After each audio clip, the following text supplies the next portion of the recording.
Welcome, everyone. I'm Marissa Brown. I'm the Assistant Director for Programs at the John Nicholas Brown Center for Public Humanities and Cultural Heritage. This is the first of our fall lunch talk series, which is titled Public Humanities Now, New Voices, New Directions. We're really pleased that May Jeong was able to join us today. I will introduce May, and then she'll be sharing some of her work, a book that she's writing right now. And then just to let people know who haven't been part of our lunch talks before, the way that we have organized it is that the last half hour is really for questions and conversation. And if you have a question or a comment, what you can do is just type it into the chat box, and that will go to me, and I will see it, and then I can sort of queue you all up, and when it's your turn, I can unmute you so that you can ask May your question yourself. Any issues, go ahead and use the chat box for that as well. I think we're gonna have enough people that May or I won't be able to see everyone on the screen at once. So just, the chat box will go to me. So if you've got any issues, feel free to use that. So I am really excited to introduce May. I had read about, I'm not sure where, but I had read somewhere, May, about the book that you were working on sex work in America. And then I think through that, I came across another article that you wrote recently. May is a special correspondent at Vanity Fair. Her work has been published in The New Yorker, The New York Times Magazine, and Harper's Magazine. Her reporting on the MSF hospital strike in Kunduz, Afghanistan for The Intercept won the 2017 South Asian Journalist Association's Daniel Pearl Award for Outstanding Reporting on South Asia, as well as the Prix Bayeux Calvados Award for War Correspondents in the Young Reporter category, the highest honor in war reporting. She was also shortlisted for the Livingston Awards in 2018. She's been a visiting scholar at the New York University Arthur L. Carter Journalism Institute and a Logan Nonfiction Fellow at the Carey Institute for Global Good.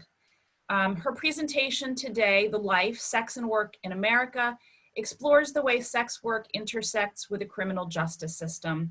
The book is forthcoming from Atria, Simon & Schuster sometime in 2022, and she'll tell us if that is on track or not during the presentation, I'm sure.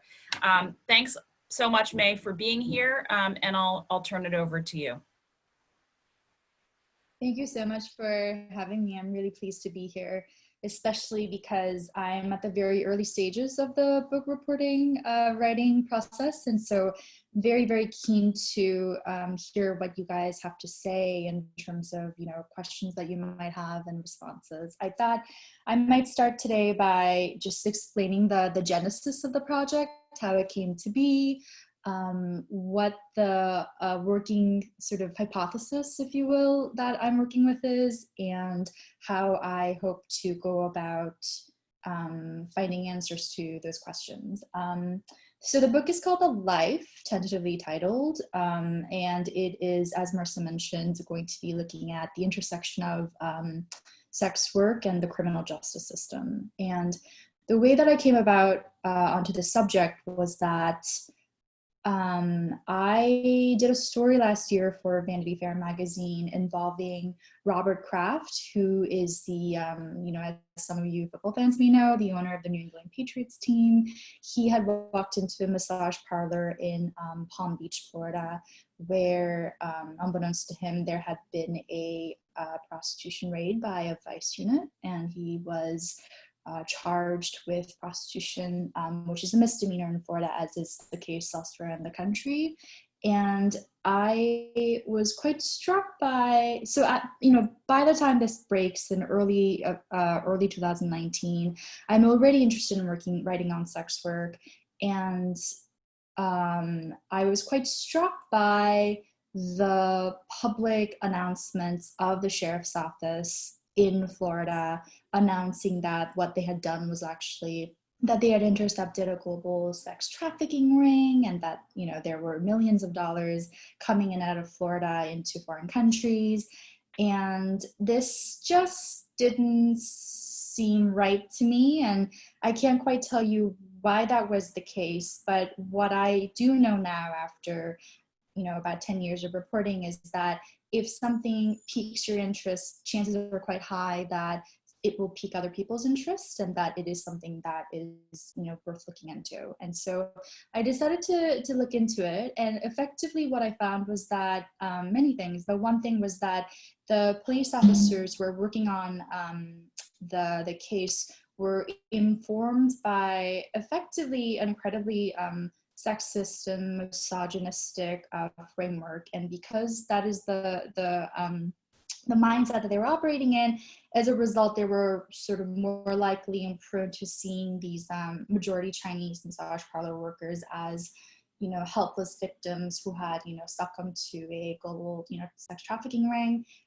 As well, they were more willing to believe that this incredibly insidious criminal syndicate existed over believing, the truth, the reality, which is that if you are a poor woman of color who is undocumented and locked out of the traditional labor market, it is, not so crazy seeming to want to engage in sex work to be able to provide for yourself and for your family, your extended family. A lot of migrant sex workers are in America and to support families back home. There's a lot of remittance economy that sex work supports anyway. So that's something that I learned. The other thing that I learned was that prostitution legislation in America on paper, if you look up the statutes, it obviously applies equally to men and women and, gender nonconforming people. But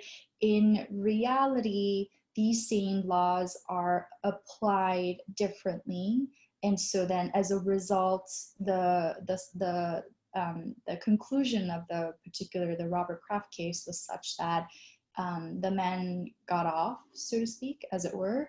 And the women who were, again, majority, of Chinese descent, some citizens, others not, some migrant, others not, sex workers, were severely reprimanded. They had their livelihoods taken away. Some of them had their houses or cars seized if they did have them, if they were lucky to have them.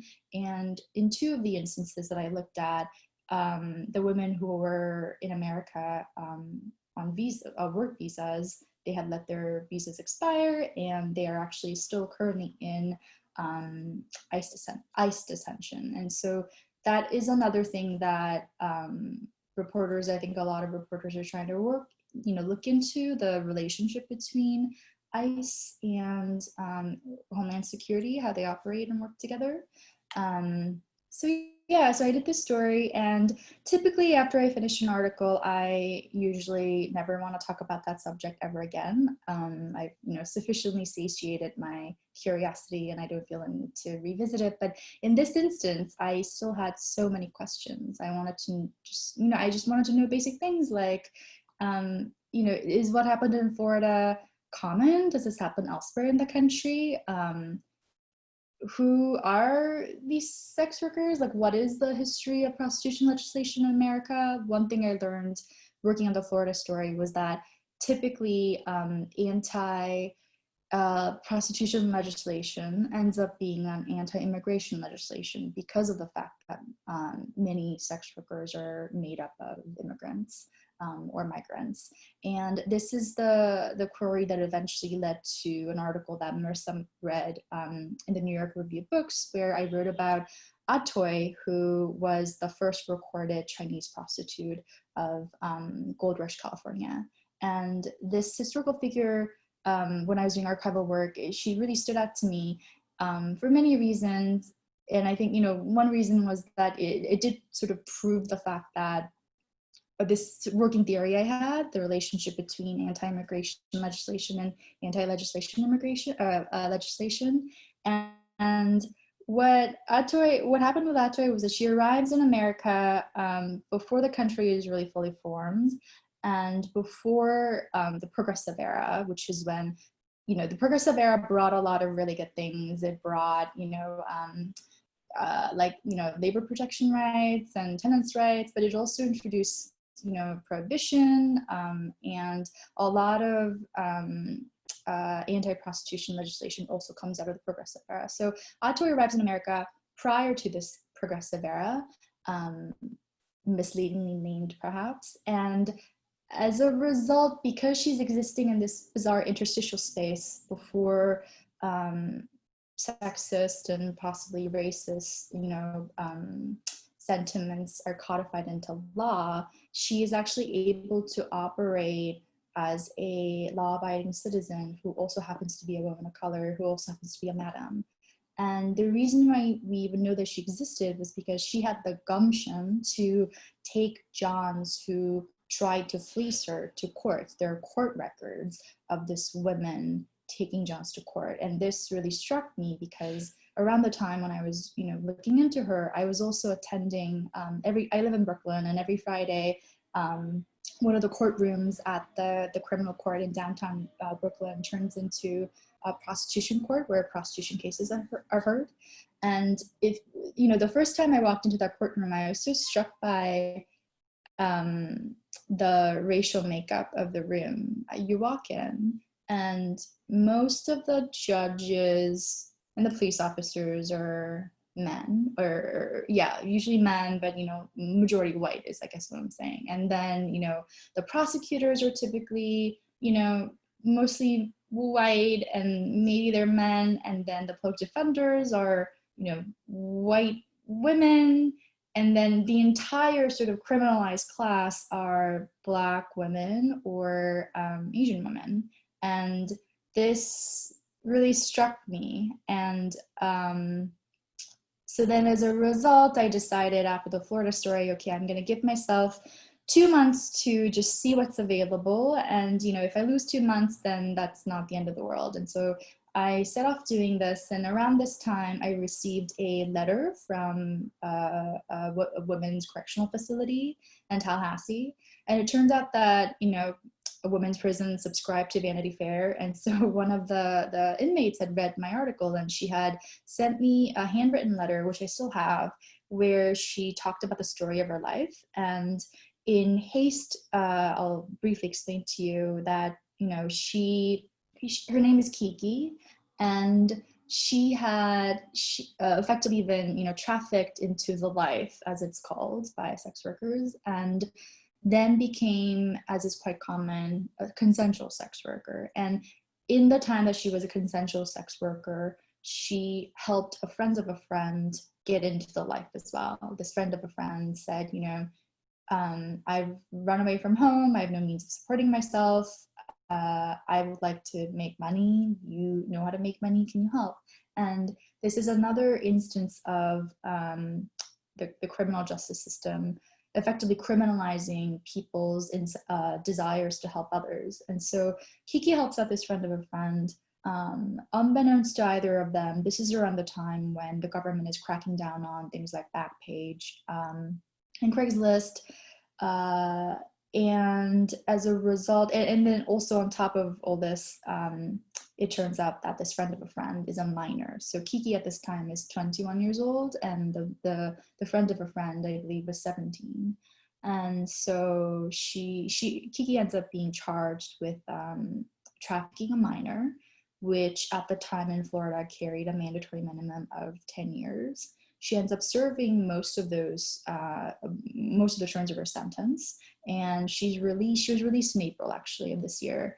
And as a result of her, now, she has to live the life of a convict in America, which is not easy. But on top of all this, because her crime is a sex crime, sex-related crime, she has to register as a sex offender, which obviously has, the limitations of, really limiting where you can live and work and, re-enter society. That's the whole project. And as well, more crucially perhaps, because her crime is an online crime, she has to be on probation, and during this probationary period, she can't use the internet because it's an online crime.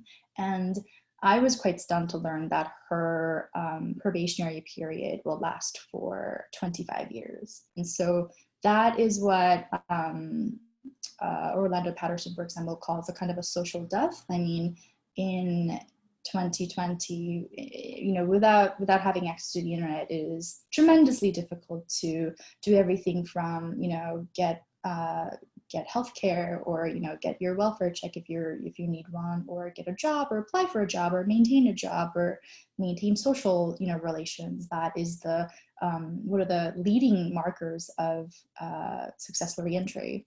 And so I was quite struck by her case, and I wanted to understand, is this, again, like, is this quite common, or is this an anomaly? And what I have since learned in my ongoing research is that it is, yes, indeed very common for trafficking victims to then be charged with trafficking offenses.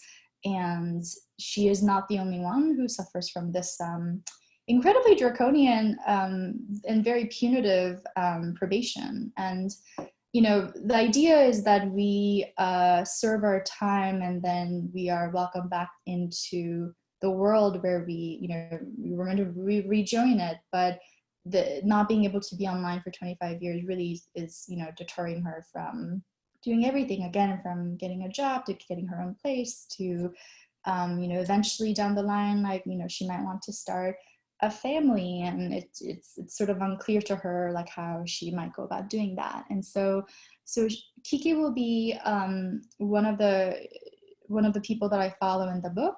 I'm also looking into other ways in which sex work intersects with issues. So, for example, I was explaining to Marissa before we began this talk that on Friday last week I cycled over to Flushing, Queens, where I'm looking at the ways in which sex workers are at the front lines of the gentrification wars in Flushing. So there is a private there's a real estate developer that is trying to clean up the Flushing waterfront to put up these fancy condos, and that will effectively displace sex workers who work there and are part of the community. And what's curious about the relationship between gentrification and policing, for instance, is that gentrification doesn't necessarily lead to increasing policing, but it actually the policing will precede it. And so already we're seeing the effects of the process starting. And so 40th Road, which is a small stretch in Flushing, which has traditionally been the red light district there for decades, has actually been cleared out, and a lot of the workers have been displaced. And often when I talk about sex work, people want to know, well, if you are indeed advocating for decriminalizing of sex work, which majority of sex workers, advocate for, then wouldn't that, increase prostitution? That's one question. And these are questions that I'm still struggling with and thinking about. But I think my response to that particular one might be, that, well, first of all, there's simply no good data that supports, that it goes up or down. The closest thing we have is, what's happened in New Zealand, where there is a decriminalization model, and there, at least, and I know it's a very particular instance, but there, at least, we have seen decreases in violence against sex workers and increased public health, and all the other good things that we look for when we think about public policy. And I guess this also then goes back to the or point that I am hoping to make, which is that if it is indeed the case that many sex workers, and sex workers will often talk about this thing called a hierarchy. And so, it's what you can imagine it being. It's a kind of a hierarchy within the sex worker community, whereby maybe at the very top are, the 1% who, make their high-end escorts for making, good money. And then lower down the rung are, maybe webcam girls, dominatrixes, people who do engage in indoor sex work. And then, further down the rung might be, effectively street-based workers. And of course, they're the most vulnerable. And when you're thinking about the community in this way, I guess the reason my sort of thought process is that currently the way we punish sex workers is such that you're deterring them from you're robbing them of their means of supporting themselves without offering any other alternative. And it seems to make more sense to try to address the root causes of the reason why people might engage in sex work in the first place. And usually the reasons are that there is no other better way of making a living, or they don't have access to proper housing or healthcare or education, and so then surprise, actually, like what I feel like should be doing is addressing those root causes and actually investing in women and girls' lives and all that. And so when you talk to public defenders, for example, who are working with sex workers trying to get their sentences commuted or what have you, they often talk about how by the time a person comes to see them, a public defender, they've already been in the system. Recidivism in prostitution is incredibly high, it's 80%. If you are marred further by becoming either a convict, or if you have criminal records, that further disenfranchises you from ever getting a good chance of securing housing or jobs. And so by the time they've entered the criminal justice system, in some ways it's already late. And I think a saner option perhaps might be to engage in preventative measures, and that's sort of, I've been working on this for, I guess, almost 2 years now, and that I'm just offering you a snapshot of my current thinking. It may change, and I hope it becomes more nuanced and more sophisticated over time, but that's where things are at right now. And then I guess also I'll just mention very briefly a very good example of the ways in which prostitution legislation currently disproportionately attacks or disadvantages people who are already marginalized is a thing called quality of life policing.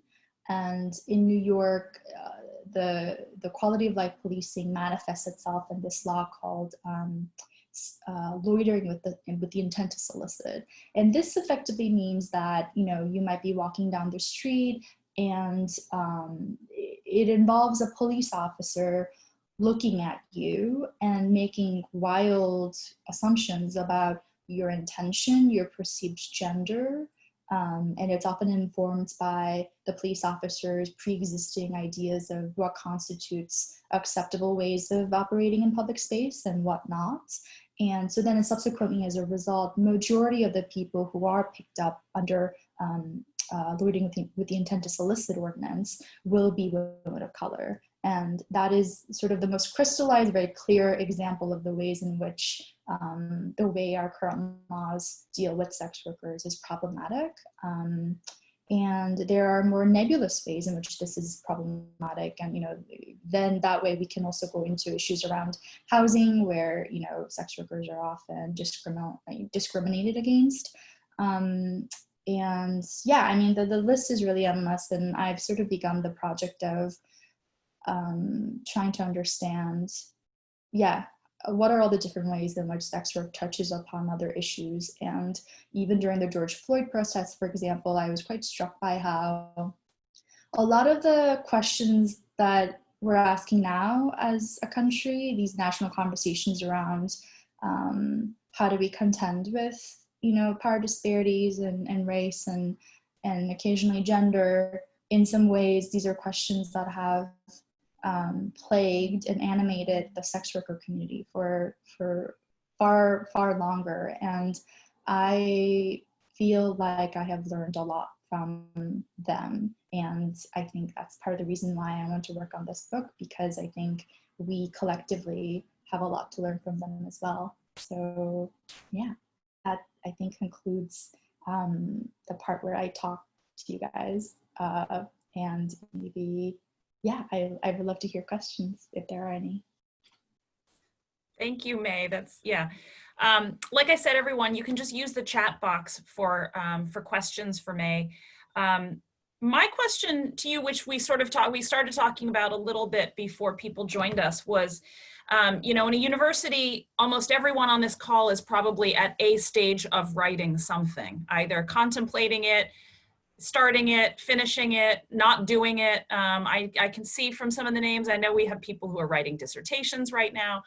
So I'm just wondering if you would share a little bit with everyone about your process, about what you particularly find to be the challenges of writing and writing a book. What are the things that you love the most that keep you in it? You know, there's so many different elements to this project, it sounds like. I mean, there's sort of a lot of research, there's probably loads of interviews and getting to know people quite well who are part of the book. And then I'm also wondering, depending on the stage where you're at, you know, if you can share with us how COVID is impacting the writing of this particular project too. Yeah, I mean, COVID definitely, it's affected every aspect of our lives, and reporting is a part of our life. And so then as a result, it's been hugely affected. So I was also explaining to Marissa before that on Friday I cycled over to Flushing, and that was my first time reporting in person after the lockdown. And I was very nervous because there's no like handbook that tells you how to report during COVID. And so you are, you know, taking precautions like, you know, wearing the mask and trying to, you know, meet people outside. But it is just very hard to establish rapport with someone when you are behind your respective masks and you are keeping 6 feet distance apart. I mean, the project of journalism is, you know, winning and keeping people's trust. And I find that incredibly challenging to do while we're meant to be, you know, also being, you know, prudent about, you know, public health guidelines and such. And I guess additionally, the ways in which COVID is affecting reporting is, you know, for example, I have been doing a lot of archival research, and the platonic ideal for archival research is that you just walk into the archive and you spend days just, you know, turning every page. And the beauty and like the joy of doing in-person, you know, archival research is that there's a lot of room for serendipitous findings as well. You know, maybe you ask for, I don't know, I mean, box 14, but maybe they make a mistake and bring you box 15 instead, but actually like turns out that's the box you wanted. Like this happens quite often. And we don't have the luxury of that sort of potential for exciting discoveries, because effectively what I'm doing is now what I need to do is I need to go through the archive electronically, identify, you know, not even like what boxes, but probably like which pages of what, you know, collection I want. And then you like very kindly, very nicely write like a begging email to the librarian who will, you know, scan things for you because they're wonderful people. And so, yeah, so things like that, it's a bit tricky. And I mean, one thing that I should also mention is that when COVID happened initially, my initial response is, oh my gosh, like sex work, like that industry will be decimated, of course. And when I was checking in with everyone, I was quite struck by, I mean, it's kind of facile to say, but I guess, like I will be earnest and say that I was really impressed by their resilience, because COVID is, you know, not the worst thing that has happened to many of them. They have had other terrible things happen in their lives. And so then as a result, they had what many people lacked, which is, you know, perspective and resilience. And a lot of them reminded me that, you know, sex work is literally meant to be the oldest profession. It existed before the Black Death, and it will continue to exist after as well. And so, yeah, so I do think it's true. I think a lot of the sort of panic around it in the early days, at least, for me personally, it was sort of, it was assuaged by the fact that I was, you know, in constant contact with these sex workers who were obviously very stressed about things, but also just had like an incredible reserve of, you know, understanding of like how to take care of themselves. I think they any of us know not to rely on institutions because they never, they've never served them. And so then they have in turn developed muscles and abilities to support each other. So yeah, so that was quite remarkable to see. Yeah. Thank you. I think Maggie, you're the first question. Oh, there you go. You're unmuted. If everyone who's asking questions, just introduce yourself if you don't mind. So May knows and everyone else knows who's asking. Thanks. Sounds good. Thanks, Marissa. My name is Maggie. I'm a doctoral candidate here in American Studies. I don't have a profound question. I apologize, but thank you so much for your presentation, May. This was really helpful to see the process, and I really appreciate you sharing at an early stage. I feel like that can be useful, I think, but also vulnerable. So I appreciate that. So again, this is not a profound question. I just wondered if you know Elena Shee's work at Brown, or if you've been in touch with her class, the Anti-Trafficking Savior Complex. I just sent this event to her and said, it's being recorded. I hope all your students watch it. But I just wanted to know that you've made that connection, or if you'd like to make that connection.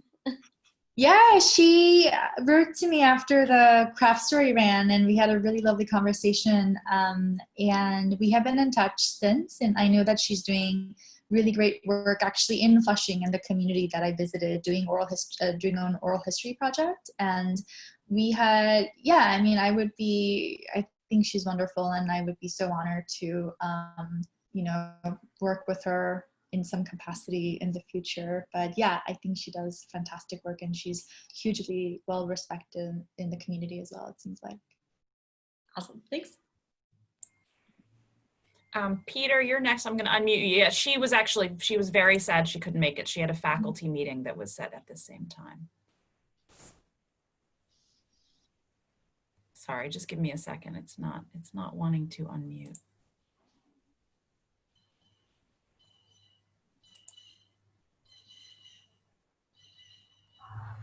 There we go. Thanks. I was just wondering if there's any data from Germany or the Netherlands about their legislation control of prostitution, and how that affects their society, and could that be applied to the United States at all? What do you think? Sure. For sake of sanity, I am focusing on America, but of course, I'm also privy to what's happening elsewhere as well. My understanding is that in Germany and the Netherlands, it's a legalization model, so it's slightly different. And maybe the closest thing we have in America is the brothels in Nevada, in certain counties in Nevada. But I don't, my understanding is that that is not necessarily what sex workers want, because as one sex worker pointed out to me, she sort of made the parallel between legalization of marijuana and what that did to like the mom and pop stores versus big marijuana, if you will. And the way she phrased it to me was that, what we don't want is a Walmart kind of brothel. And so, yeah, I think decrim is sort of has been put forward as the thing that the community wants, because that is the thing, for example, WHO supports, Lancet supports, Human Rights Watch, I believe, has come out in support of it, as has Amnesty International. That is the model that is meant to yield sort of the highest level of safety for sex workers, which in turn, of course, probably has parallels to public health benefits as well. But yeah, I think that seems to be the wisdom right now. I wonder if you could share a little bit about your earlier career and how it is you got into journalism. I know we have a lot of students who come into public humanities who at some point were contemplating journalism, or actually are, sort of writing throughout their time here and go on to be journalists. I just wondered if you'd share a little bit about what drew you to the field, and then the work in Afghanistan, which which we know a tiny bit about, but not a whole lot about. Sure. I'd say I was shaped by, to make a very grandiose statement, probably like two major historical events. One is obviously 9/11, which happened around the time when I started reading newspapers in earnest, which then like dictated what kind of programs I applied for in college. And then also the financial crisis, not this one, but upcoming, but the last one, 2009. And I graduated after it, and I frankly, like, there were no jobs, and I knew at the time that what I wanted to do was, you know, become a foreign correspondent. And so then I decided to send myself abroad. And yeah, I mean, all my education happened in Afghanistan. And I guess I forgot to mention this, but in some ways, and, you know, people think, you know, you go from doing civilian casualties reporting to writing about sex workers. It's very strange, but actually, there is like an internal logic in my head that makes sense, which is that, you know, one thing, for example, when I was living in Kabul, I lived there for, you know, many years between the years of 2013 to 17, and I would often routinely be stopped by Afghan police officers mistaking me for a prostitute, sex worker. And the reason why they believed this was because all the other women of East Asian descent who were in Kabul were in fact Chinese sex workers, and they assumed that, you know, I was one of them. I remember after every interaction, it would enrage me, like, how dare you think I'm a sex worker? And I think since then, I have been trying to examine my own prejudicial feeling, like, why was I exactly so upset? And relatedly, all the sex workers in Kabul at the time was believed to be working at Tang Dynasty, this like Chinese restaurant that a lot of the expats used to go to. And there was like an item, like a small news item at some point saying that, you know, the apartment where these workers were had been sharing had been shot up, and that they had all died. And I looked into it, but then, you know, as is the case with many tragedies in Afghanistan, you don't ever really get to the bottom of anything. And I couldn't figure out what had happened. And then, you know, I got pulled away into writing about other issues. And I think I have suffered from some professional guilt about this neglect, which I'm sure contributed to my wanting to work on a project about sex work now.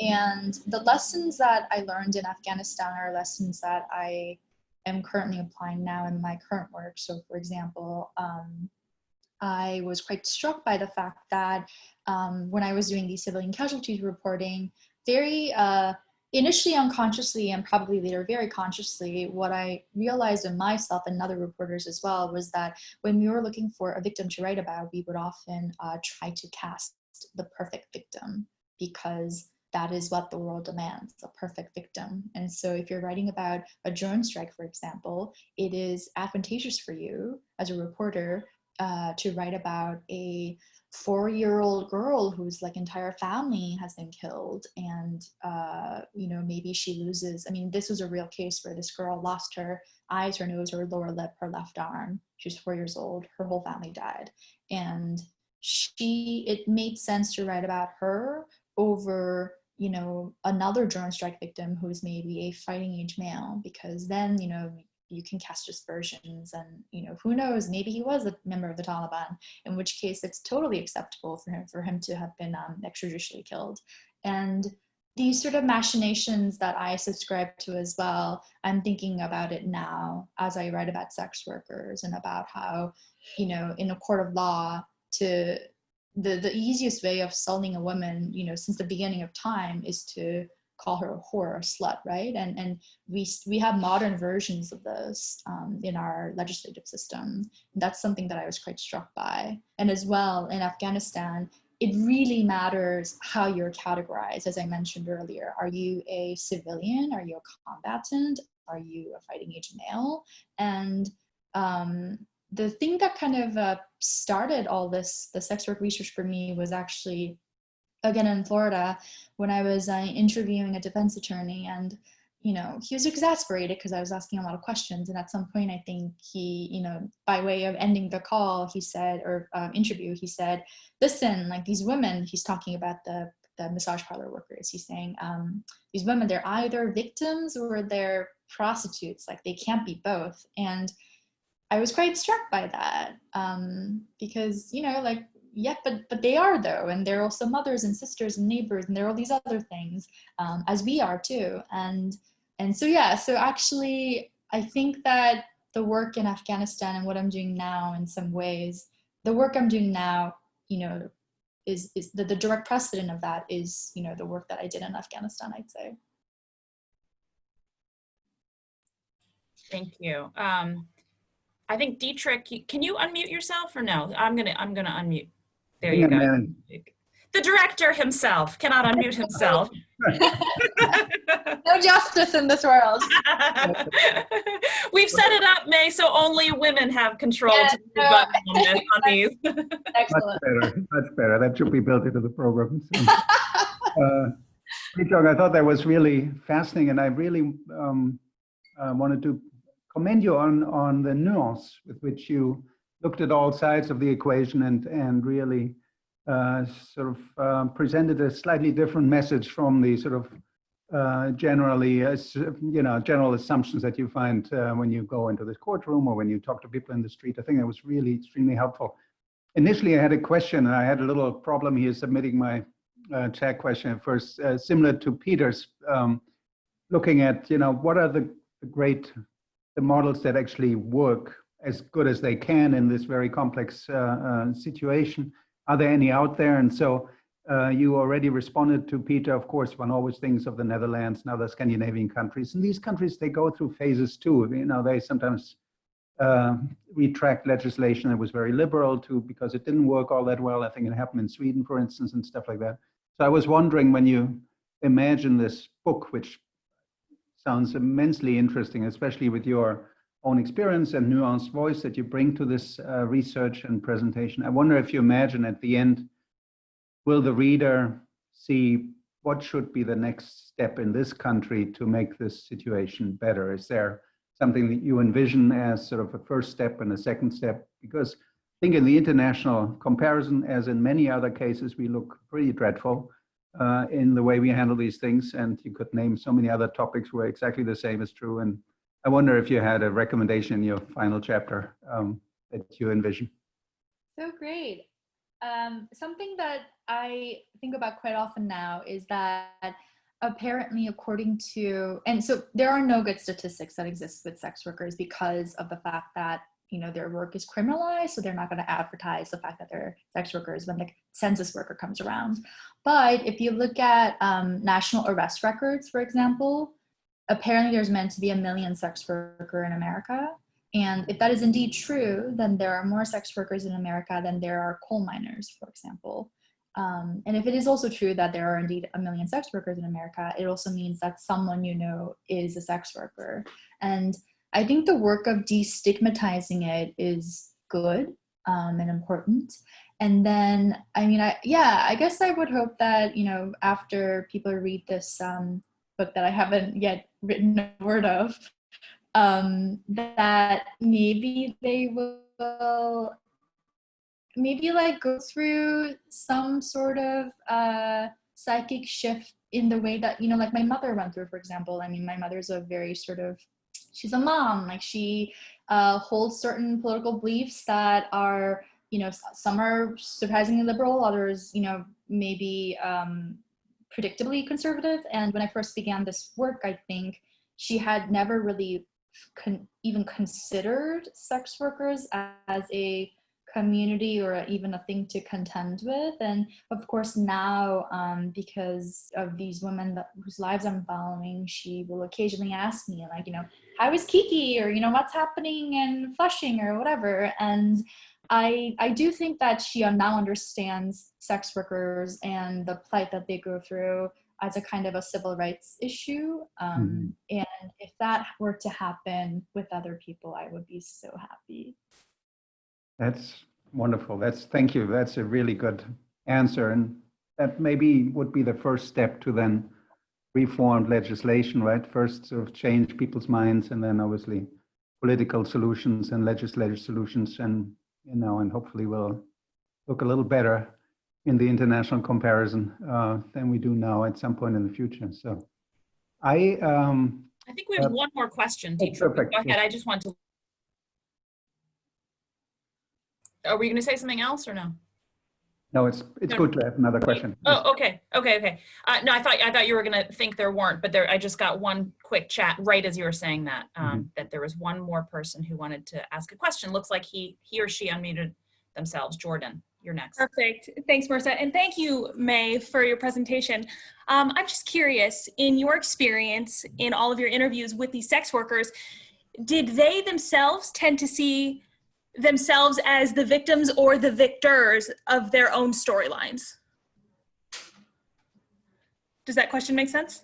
Yeah, great question. I think it depends on who you talk to, obviously. And sometimes on what day you talk to them.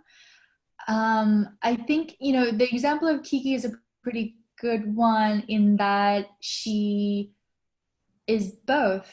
And I think the problem with these labels is that, for example, I spoke with people who are sort of, they meet the federally appointed definition of what constitutes a victim, and they have readily accepted this label to get to get their sentences lightened or receive some other benefit. But perhaps in their lived experience, they don't feel like they are a victim, or some people will think that they have been a victim at various points in their lives, but then they perhaps move over to being a survivor, or whatever other thing that you want to self-identify as. And I think that's, again, one of the problems with the criminal justice system, which is that there's just no room for that sort of nuance and flexibility and ultimately change. I mean, there's nothing essential of our person, right? We are relational beings, we change, and we let other people's change us in turn. And the way that the justice system operates is that, it assumes you to be a static point in a single line. And actually it's more of an arc. And I think that shift is, I don't know if it's possible, but I do think that, just being exposed to more complicated stories that go beyond the binary of good, bad is helpful. Thank you. That is such a good way to summarize that, and that I think speaks exactly to the sort of nuanced look that you bring to this problem and to the story, or this many stories. I'm really impressed, I must say. I wanted to ask you, I mean, as a journalist, you are trained to keep to deadlines, right? Otherwise magazines wouldn't come out. So this is something I envy, everyone who is very good at that, because I've always struggled. But what's your timeline for the book? When will it come out? What's your deadline? When will it be done? Funny. So the publishing house asked me the same question: when can we expect something by? And I said, fall 2021 for a very rough draft. And then they came back to me saying, no, but for the contract we need a specific date. And so I just looked up autumnal equinox and told them September 21st, 2021. So it's a completely arbitrary number, but I aspire to meet it. And it's such a thrill and a joy to be working on something for an extended period. And I sold the book over Zoom during the lockdown, and so I wasn't even sure if it was going to happen. So I'm just very, very, very grateful to have this chance to work on something that I care about and I think is really interesting, and I think other people should care too. Thank you. Yes, judging from your talk, it promises to be immensely interesting. And I think Marisa asked me to basically wrap it up, because we don't have any additional questions lined up and the time is almost up anyway. So I wanted to first thank Marisa for setting up the first of our whole series of talks during this semester. And I think it was a wonderful start to make us think and engage in really interesting conversations. I wanted to thank Jeong for this great presentation and conversation, and wish you good luck with the book and the deadlines. and look forward to reading your articles and the book itself. So thank you very much. Thank you so much for having me.